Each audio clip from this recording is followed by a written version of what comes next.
Meus queridos, a paz do Senhor Jesus Cristo, que Deus continue lhe abençoando grandiosamente.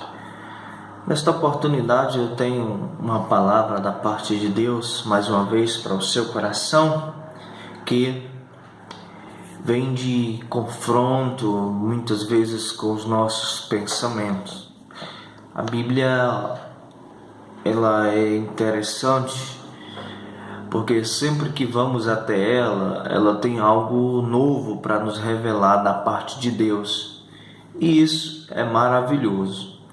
Quando nós vamos para o Evangelho de Mateus, de Jesus, segundo escreveu Mateus, capítulo 8, versículo de número 29, depois que Jesus passa o mar, depois que a tempestade vem, eles passam tudo que os discípulos, porque Jesus estava dormindo naquela ocasião. E nós vamos neste texto, neste capítulo 8 de Mateus, trazer ensinamentos maravilhosos para as nossas vidas. Primeiro, os discípulos estavam lentos em conhecer, identificar de que Jesus era o Filho de Deus. A primeira vez que Jesus foi identificado como Filho de Deus foi no batismo, quando a voz ecoa dos altos céus e diz: esse é o meu Filho amado, a quem me aprazo, a quem tenho prazer. A segunda vez que Jesus foi identificado como Filho de Deus não foi por crentes. A primeira por Deus, pelo seu Pai, mas a segunda vez foi por demônios. Louvado seja Deus. No capítulo 3 nós vamos ver, de Mateus, capítulo 3, ou seja, capítulo 4 e versículo de número 3,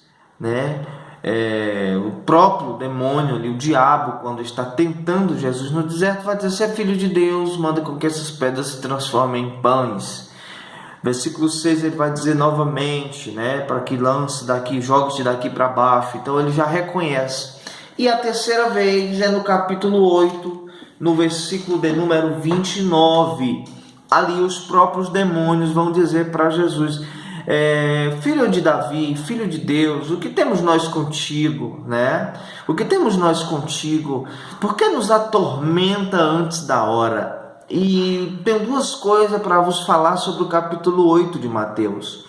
Primeiro, os discípulos estavam vagarosamente para identificar que Jesus era Filho de Deus. Por isso, eles ainda passavam por situações na qual eles passaram no versículo de número 24, onde a tempestade era grande e aonde eles se apavoraram e foram acordar a Jesus e perguntar: Jesus, tu não te importa, Senhor? Estamos a perecer, estamos a ser tragados pelo mar.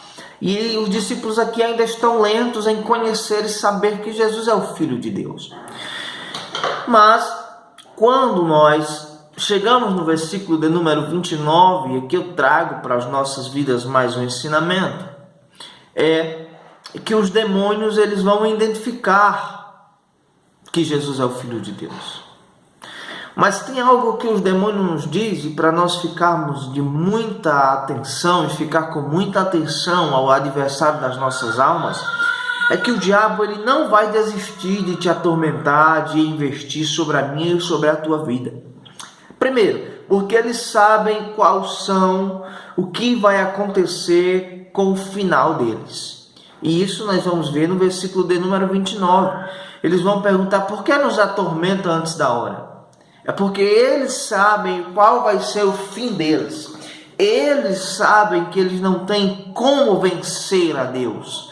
Então, sabendo eles que já estão perdidos, que já não tem uma saída, que já não tem como reverter o quadro, não tem como derrotar o próprio Cristo, então eles vão investir sobre a minha e a tua vida mais fortemente. Eles vão fazer de tudo para que eu e você ceda às tentações. Eles vão fazer de tudo para que eu e você perda o foco, cause um acidente na nossa vida cristã e venhamos se debruçar sobre o pecado.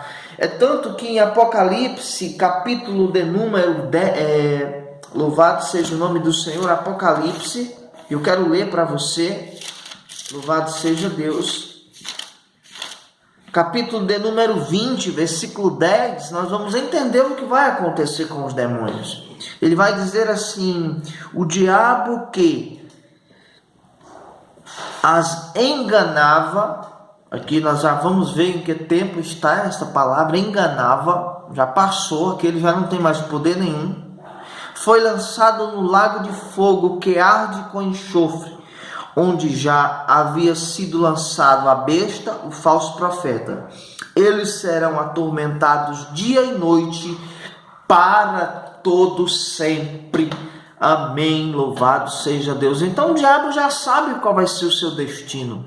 O diabo já sabe qual vai ser o ponto final da sua história. Por isso ele não desiste. E enquanto nós ainda temos muitas vezes se encontramos com os discípulos, às vezes a nossa mente ela está lenta em reconhecer que o poder vem de Deus, que não há outro que possa fazer alguma coisa para as nossas vidas a não ser Deus. O diabo é poderoso, o diabo tem as suas artimanhas, mas o poder está nas mãos de Deus. É Deus quem rege todas as coisas. É Deus quem vai pôr um ponto final em todas as coisas, até mesmo nas astutas ciladas do diabo. Então, queridos, não sejamos lentos, assim como os discípulos, a reconhecer a majestade do Deus a quem nós servimos. Talvez você esteja sendo atormentado, talvez algumas tentações tenham vindo sobre a sua vida, mas saiba que o diabo vai lhe tentar mesmo. Você que aceitou Jesus há pouco tempo, você que ainda não tem uma firmeza espiritual, não se preocupe, o diabo vai lhe tentar mesmo. O diabo vai fazer com que você desista de servir a Cristo, porque ele sabe que já está condenado e ele não quer ir só para esta condenação, ele quer levar o maior número de pessoas possíveis com ele, o maior número de almas. Então, meu querido, não desista de buscar a presença de Deus. A Bíblia nos deixa alegremente, porque o Jesus vai dizer assim, o nosso Cristo, o nosso Deus, o nosso Jesus vai dizer, ser fiel até o fim, e dar-te-ei a coroa da vida eterna, e dar-te-ei, eu te presentearei, eu direi para você, valeu a pena ser fiel a mim, valeu a pena me servir, o Deus de paz dirá isso para nós. Então, queridos, reconheça que Deus é Deus, reconheça que todo o poder está nas mãos dele, e que nada pode acontecer sem a permissão de Deus. Que Deus te abençoe, e que esta palavra possa ser um despertamento, assim como foi para a minha vida, para a sua também. Que você possa identificar, você possa vir entender que Jesus, é o Filho de Deus. Que o sacrifício dele na cruz do Calvário não foi em vão. Que aquele sacrifício ali é para que eu e você tenhamos vida com abundância, e um dia ele vai pôr o fim em todas as coisas. Amém? Não desanime. Satanás vai estar no mundo, porque a Bíblia diz que o mundo jaz do maligno, mas ele não vai nos ganhar, ele não vai nos derrotar, a menos que nós deixemos de acreditar que Jesus é o Filho de Deus e que ele é o autor e consumador da nossa fé. Que Deus te abençoe. Shalom Adonai. A paz do Senhor.